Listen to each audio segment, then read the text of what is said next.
Quando a gente pensa em psicologia do trabalho, talvez venha à mente algo como gestão de pessoas ou testes vocacionais, certo?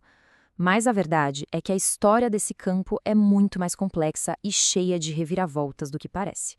E, para começar, uma dúvida comum: psicologia do trabalho é a mesma coisa que psicologia organizacional? A gente tende a usar como sinônimos, né? Mas, na verdade, esses nomes diferentes não são por acaso. Eles revelam uma história profunda, uma verdadeira disputa de ideias sobre como enxergar o ser humano no trabalho. Então, esquece aquela ideia de que foi tudo uma evolução linear, bonitinha.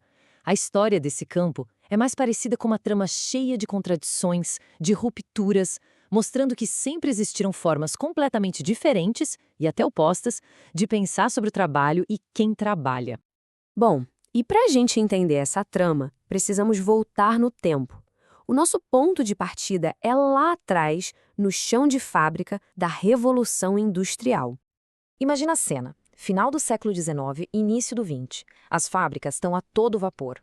E surge um novo desafio: como extrair o máximo de produtividade daquelas pessoas.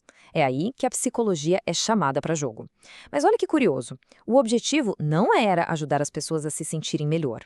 O objetivo era bem claro: torná-las mais eficientes, quase como peças de uma grande engrenagem. E a grande ideia da época era o famoso Taylorismo. A lógica era brutalmente simples. Quem planeja o trabalho não executa, e quem executa não precisa pensar. Cada tarefa era dividida, cronometrada, estudada para eliminar qualquer movimento considerado inútil. A obsessão era encontrar a única melhor maneira de fazer cada coisa.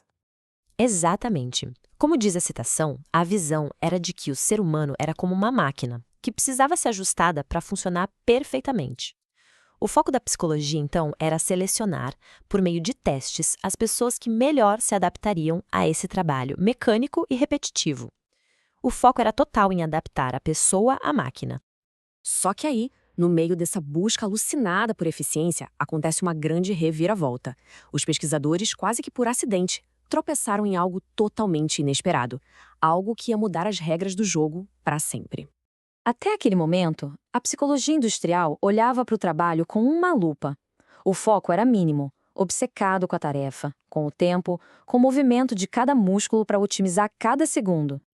E de repente é como se essa lupa saísse de cena e entrasse uma lente grande angular.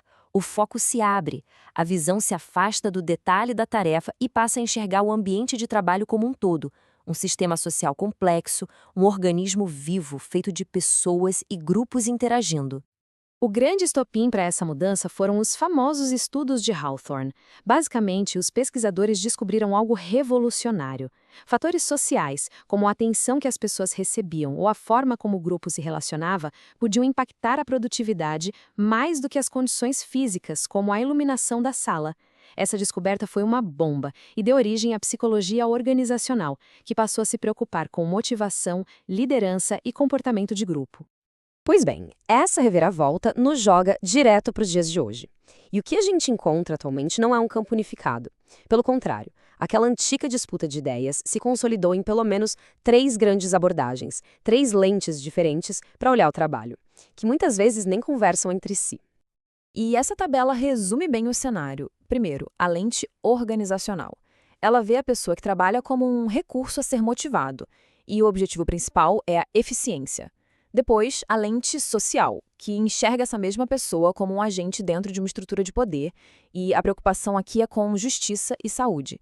E, por fim, a lente clínica, que mergulha na experiência individual, querendo entender como cada sujeito cria seu próprio significado no trabalho.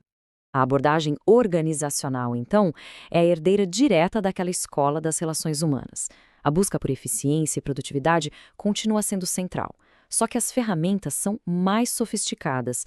Agora se fala em motivação, em criar uma cultura organizacional forte, em desenvolver equipes, tudo para alinhar o potencial das pessoas aos objetivos da empresa. Já a abordagem social chega para questionar tudo isso. Ela faz a pergunta incômoda: pera um pouco, mas esse sistema é justo? Vinda de movimentos mais críticos, ela analisa o próprio papel da psicologia, questionando se às vezes ela não acaba servindo para reforçar desigualdades. O foco aqui é outro: é o desgaste mental, a alienação, a luta por saúde e dignidade. E por último, temos a lente clínica, que muda o foco completamente. E atenção, não estamos falando de terapia de consultório, tá? O clínico aqui é no sentido de se debruçar sobre a experiência real, viva de cada pessoa. É tentar entender o que significa, subjetivamente, estar ali fazendo aquele trabalho. E o pulo do gato dessa abordagem é a diferença entre o trabalho prescrito e o trabalho real. O prescrito é o que está no manual, no plano, na descrição do cargo.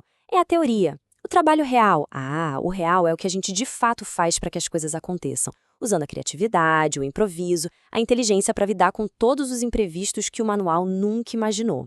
A lente clínica foca exatamente nesse espaço, nesse vão entre o plano e a realidade.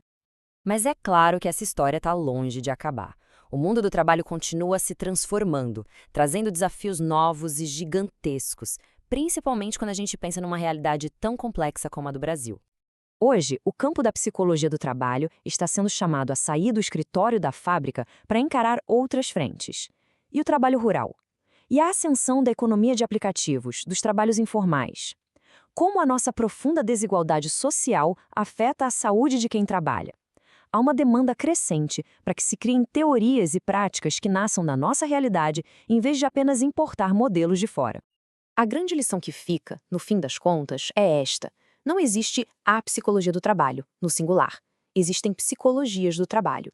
E saber identificar qual lente está sendo usada em qualquer conversa sobre o tema, se é a da eficiência, a da justiça ou a da experiência subjetiva, é fundamental para entender o que realmente está em jogo. E isso nos deixa com uma última reflexão. Com o mundo do trabalho se transformando tão rápido, com automação, inteligência artificial, novas formas de organização, de que tipo de psicologia a gente vai precisar no futuro? Será que uma dessas lentes vai se tornar mais importante? Ou será que vamos ter que inventar outras, completamente novas, para dar conta do que vem por aí?